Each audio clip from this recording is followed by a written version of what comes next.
com os discípulos: ficai em Jerusalém. Qual era o motivo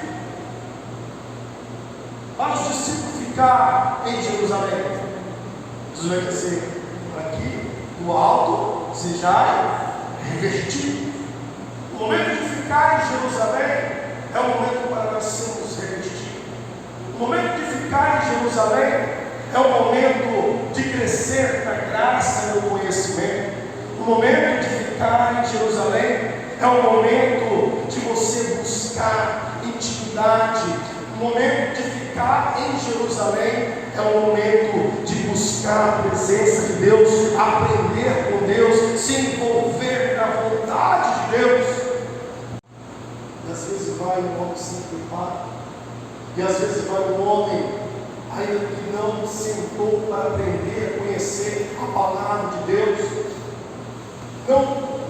não sentou para aprender os ensinos sistemáticos da palavra de Deus, e às vezes quando chega de frente a uma igreja, não tem conteúdo para trazer, e às vezes vive contando história do passado, às vezes vive jogando indiretas. Deixa eu dizer uma coisa: primeiro fica em Jerusalém, primeiro aprenda a esperar o revestimento do alto céu, primeiro cresça na graça e no conhecimento, espere, vai aprendendo, vai fazendo o seu devocional, aprendendo na escola dos profetas. Primeiro vem aprender a ser os valentes de Davi, para depois sair para guerrear.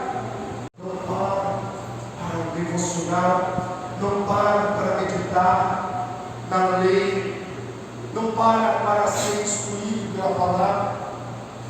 E Paulo disse em Efésios capítulo 6, 12: porque não temos que lutar contra a carne e sangue, mas sim contra o quê?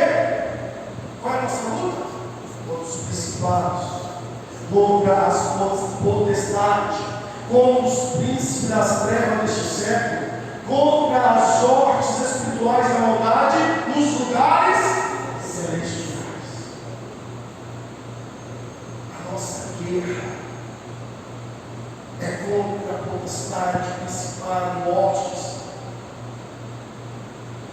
Em outras palavras, a nossa guerra é contra o inferno, contra os demônios.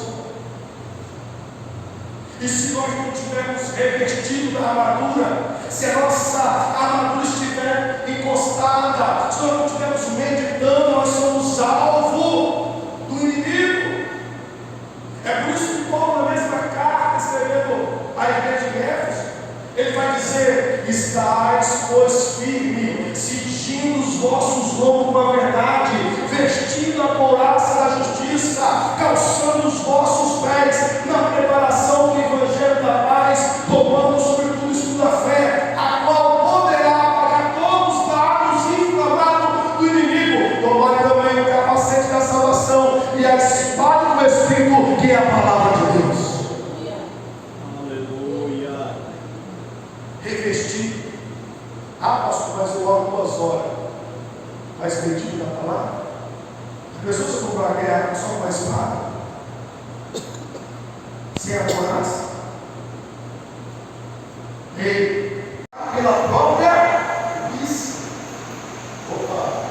desejo, sendo com esse seduzido e arrastado. Então, a cobiça, tendo concebido, dá luz ao pecado, e o pecado, após de ser consumado, gera morte. A vida desejou, ela veio, se atraiu.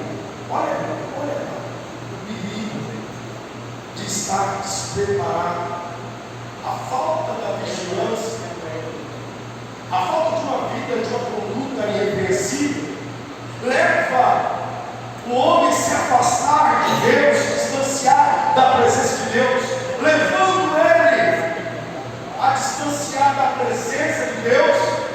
Ele passa a esquecer dos mandamentos, das ordenanças,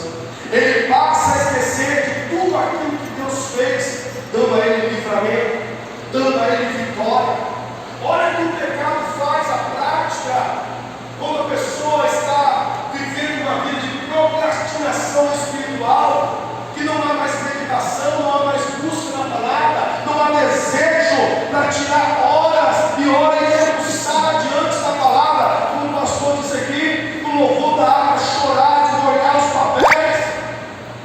Qual foi o último dia que você leu o versículo da Bíblia e você chorou diante da palavra do Senhor? Jesus foi levado para o deserto para ser tentado. Jesus poderia nos falar o seguinte: ei, quando já veio tentar ele, Jesus poderia dizer: você me conhece, você sabe que eu sou filho de Deus. Jesus poderia falar ideologias próprias, razões próprias. Jesus poderia dizer para Satanás: olha, Satanás, não adianta. Mas Jesus, mesmo no seu conhecimento, mesmo na sua faculdade, na sua ciência, Jesus usou a palavra. Está escrito: nem só de pão viverá o homem. Está escrito, aleluia, somente a Ele servirá, somente a Ele adorará. Jesus mostrou e dizendo: está escrito, está escrito. E através da palavra, Jesus expulsou o inimigo. Todas as coisas que se opõem contra o reino de Deus. Esse mundo jaz do maligno. A carne, Gálatas 5, 19, 20, 21, a sombra da carne, ele vai fechar dizendo: os que tais cometem tais coisas não herdarão o reino dos céus. O diabo, ele também sempre vai estar com a sua sutileza, vindo com os seus projetos. Mas eu louvo a Deus pela vida daqueles que andam em santidade, porque toda ferramenta preparada para aqueles que andam na fidelidade com Deus e na sua santidade não prosperará. Pode levantar 11 mil demônios, mas se você anda na santidade, 1000 cairão ao teu lado, 10 à tua direita, e você não vai ser atingido. Anda na santidade, travou. E eu acho interessante